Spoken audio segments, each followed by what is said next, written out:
So we have wrapped our columns. Now we need to put in a wall to connect these two columns. So we are not going to put a wall that goes all the way from the top down to the bottom because we're going to want to leave some glass in between here so that you can see out.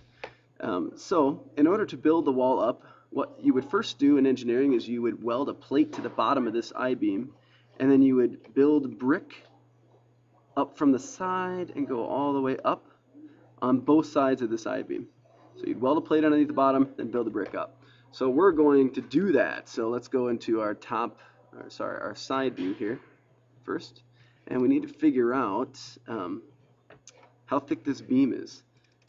So I'm actually going to go instead into my elevation view, and I can see that my elevation is constrained. I have upper roof framing as the top of the beam. Well, I need to build my wall from the bottom of this beam. So how far should my base offset be underneath the upper roof framing?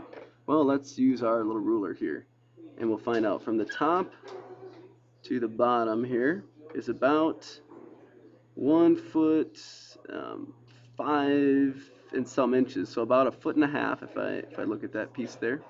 That's 1 foot 6 inches, so about 1.5 feet.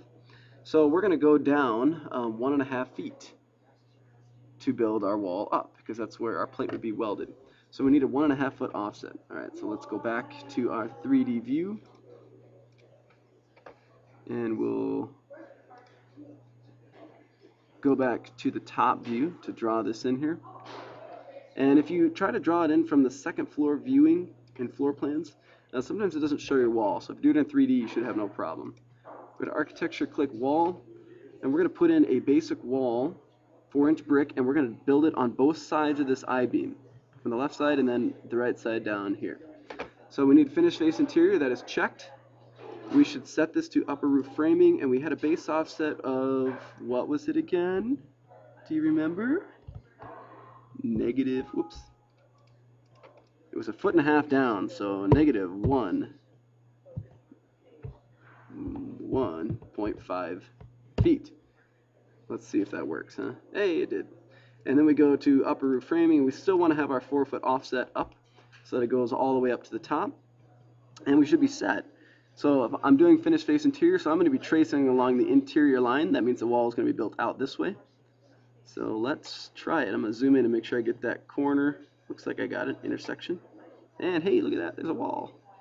So I'm scrolling down to zoom out. I'm going to click the click wheel in to drag up so I can get to here. Now I'm going to zoom in and click. Oh, beautiful.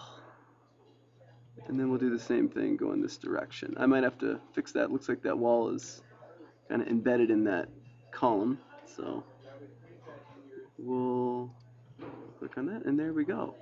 Now let's see if this side looks okay. Actually, it does look okay. It seems like it mended itself, and depending on sort of how I look. We do the same thing going, whoops, I clicked that in the wrong direction. That sometimes happens if you're not zoomed in close enough, so push escape. And let me go back to that location, and I'll click and then continue on for all 4 sections. So, or sorry, all 3 sections. Let's take a look at how this looks from the angle here, from this isometric view. And that's what you should be seeing when you're done something like that as the top cap wall. And then of course you'd have a cap over the top of it. So that is it. Do that for all 3 sections.